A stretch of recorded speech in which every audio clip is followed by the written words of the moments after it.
Continuamos con el tema o la aplicación de superficies extendidas, que también pueden ser llamadas como aletas de enfriamiento. Estas superficies extendidas normalmente están hechas de algún material muy conductor para que nos ayude a disipar el calor. Básicamente, su función de estas superficies extendidas es disipar de una mejor forma el calor y pueden ser de diferentes formas, pueden ser rectangulares, triangulares, en forma de arandela o de cualquier otra forma variable que pues nos ayuden a lograr ese objetivo, ya sea por convección, por conducción y por la radiación. Existen tres ecuaciones generales, que son la ley de Fourier, la ley de enfriamiento de Newton y la ley de Stefan Boltzmann. En esta aplicación se usan dos de ellas. Se usa la ley de Fourier y se usa la ley de enfriamiento de Newton, que ya la habíamos visto anteriormente. Antes de pasar al modelado de la ecuación diferencial, primero tenemos que saber qué es la ley de Fourier y de qué nos habla. La ley de Fourier nos habla de cómo es que se transmite el calor de una parte que tiene una temperatura determinada a otra parte que tiene otra temperatura mayor o menor, y a través de un objeto que puede ser de un material em, característico. Podemos ver que en esta parte la ley de Fourier nos dice que el calor va a ser igual a la fuerza impulsora sobre la resistencia. El material de lo que va a estar hecho funciona como si fuera una resistencia. Entre mayor ancho tenga nuestro delta X, va a tener más resistencia porque pues va a conducir menos calor. Nuestra fuerza impulsora es la temperatura. Las temperaturas, en este caso la temperatura 1 va a ser mayor a la temperatura 2. Y nuestra resistencia, como ya había mencionado, va a ser nuestro delta X o nuestro grosor de nuestro material sobre nuestro, nuestra constante de conductividad térmica multiplicada por el área. Este diagrama que vemos aquí está en dos dimensiones, pero realmente, como lo veríamos en forma física, serían en tres dimensiones. Entonces, esta área que está aquí sería el área superficial en la tercera dimensión, eh, con la que haría contacto la temperatura. Y entonces se multiplica por nuestra conductividad térmica. Nuestro delta X lo podemos ver como una diferencia de X o una diferencia de distancia para el grosor. Y para trabajar de una mejor forma, sabemos que para ponerlo en términos de deltas, la temperatura 2 tiene que ser menos la temperatura 1. En este caso lo tenemos al contrario. Entonces, para poder trabajarlo, lo que haremos es multiplicar por menos 1 y nos va a quedar de esta forma para que ya podamos ponerlo en términos de delta. Ya poniendo el término de delta, solo estamos viendo lo que sería una pequeña parte, un pequeño trozo de esta sección. Entonces, para tener nuestro trozo completo, nuestro material completo, tendríamos que ponerlo en términos de diferenciales, que sería esta fórmula que vemos acá, que sería, en resumidas cuentas, la ley de Fourier. Ahora, pasando al planteamiento de la ecuación diferencial, lo que vamos a tener es en principio, un balance de energía sencillo que nos dice que la tasa del calor por conducción hacia X va a ser igual a la tasa de calor por conducción desde X más delta X, más la tasa de calor por convección. Esto, en términos más sencillos, nos quiere decir que el calor por conducción que entra de esta parte que está en contacto con nuestro fluido a mayor temperatura o menor temperatura, que disipa al ambiente, va a entrar a nuestra pequeña sección y va a salir ya sea en forma de calor por conducción o calor por convección. ya sea hacia arriba, hacia abajo o hacia los lados, dependiendo de nuestro espesor. Em, Nos queda esta fórmula que tenemos aquí eh, y la igualamos a cero. Nos quedaría la fórmula 1, la nombraremos. Entonces, por la ley de enfriamiento de Newton para la convección, tenemos que el calor va a ser igual a una constante multiplicada por la temperatura menos la temperatura ambiente. Aquí en esta parte de arriba tenemos la nota que T sub infinito, que se maneja en la literatura que utilicé, es igual a T sub m, que nosotros hemos estado manejando como la temperatura del medio, la temperatura ambiente.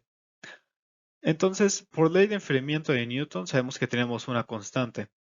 En este caso, nuestra constante va a ser el coeficiente de transferencia de calor, que es H, multiplicada por el área. Existen dos formas, y esto es la razón por la cual se usan estas superficies extendidas, para que se pueda transferir de una mejor forma el calor. La primera es que aumentemos nuestro coeficiente de transferencia de calor. Esto puede ser, no sé, si queremos enfriar de una forma más eficiente, de una forma más rápida, podríamos poner algunos ventiladores, pero esto no suele ser siempre la mejor opción.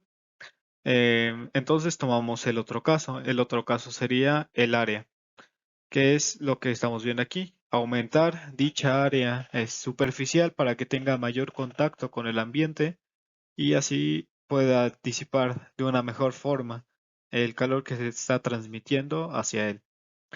Continuando con el planteamiento de la ecuación diferencial, el área también lo podemos ver como el perímetro por el espesor, que es nuestra delta X, el espesor de nuestra sección, multiplicada por la temperatura menos la temperatura ambiente.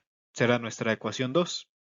Entonces, sustituyendo nuestra ecuación 2, que es el calor por convección, en nuestra ecuación 1, nos queda esta ecuación resultante, que sería que el calor por conducción en X más delta X, menos el calor por conducción en X, más el coeficiente de transferencia de calor, multiplicado por el perímetro por delta X, va a ser igual a cero. Es una sustitución simple. Pero en nuestro caso queremos hallar una tasa de cambio, ya que queremos hallar nuestra totalidad de nuestra área.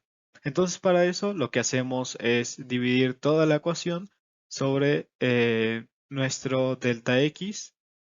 En esta parte, aquí teníamos un delta x que al dividirlo se fue y en esta parte nos queda por esta sección, que en realidad sería un trozo, una pequeña sección rectangular de nuestra área transversal. Como queremos igualmente la totalidad de todos y que esta sección transversal sea cada vez más pequeña para que así podamos cubrir de una mejor manera toda nuestra superficie, lo que hacemos es que esta delta X tienda a cero, es decir, que sea cada vez más pequeña, entonces que en este material quepan más de esos pequeños trozos. Y tendríamos esta parte que está aquí. Y no es nada más que la definición formal de la derivada. Entonces, esta parte que está aquí la podemos reemplazar por una derivada, que sería la derivada del calor por conducción respecto a la distancia, más el coeficiente de transferencia del calor por el perímetro por la temperatura menos la temperatura ambiente igual a cero. Ahora sí, utilizaremos lo que ya habíamos visto en la diapositiva, una diapositiva anterior, que es la ley de Fourier, pero para la conducción del calor. Aquí la tengo anotada para que no se nos vaya a olvidar. Y simplemente hacemos una sustitución. El calor por conducción que estaba en la derivada lo sustituimos por nuestra ley de Fourier. Y tenemos en este caso, el caso más simple, que sea un área transversal, como se muestra en la imagen, es decir, un paralelepípedo o un rectángulo. Eh, esta ecuación que está aquí solo nuestra área es constante, ya que es una sección transversal. En todo caso de que, por ejemplo, tuviéramos curvas en nuestra área superficial, ese término no sería constante, entonces no se podría sacar del diferencial. En este caso sí. Entonces, al sacarlo de nuestro diferencial, ya que es constante, nos queda estas dos diferenciales juntas, que no es nada más que una doble derivada de la temperatura respecto a la distancia. Eh, Toda la ecuación se pasa en forma estándar, multiplicando por uno sobre menos nuestra constante por el área. Entonces nos queda esta ecuación de aquí, y para trabajarlo en términos más sencillos, nombraremos a θ como la temperatura menos la temperatura ambiente y a alfa al cuadrado como nuestro coeficiente de transferencia de calor por el perímetro sobre nuestra constante por el área. Y nos queda una ecuación diferencial bastante sencilla de resolver, que lo veremos a continuación. Aquí tendríamos nuestra solución de nuestra ecuación diferencial bastante sencilla, una ecuación homogénea que nos daría como resultado esta, esta solución de aquí, que para hallar nuestra constante 1 y nuestra constante 2 tendríamos que usar condiciones en la frontera. Estas condiciones en la frontera simplemente van a ser dos. Una siempre va a ser la misma, que es una condición en la base de la aleta, esto sin importar de la forma en la que sea la aleta, sin importar pues las características específicas de la aleta. Siempre va a ser la misma condición, que es en la base. Y por el otro lado tenemos en la punta de la aleta. Esta em, Esto sí va a ser variable. Se presentan normalmente cuatro casos, que es lo que están viendo en pantalla. El primero sería una temperatura específica. El segundo sería una aleta infinitamente larga.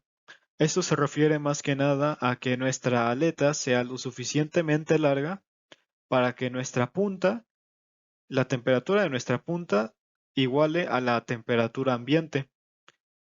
A eso se refería lo de infinitamente larga. También podemos tener el caso de una punta diabática, es decir, que la punta no tenga transferencia de calor.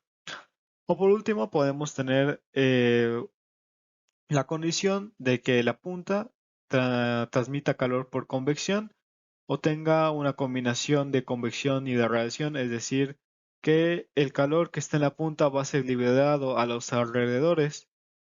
Estas condiciones se plantean de diferentes formas y con la que comúnmente se trabaja es con la aleta infinitamente larga, ya que lo que intentamos conseguir con esta aleta infinitamente larga es que la temperatura pueda igualar a la temperatura ambiente para que se pueda disipar de una mejor manera.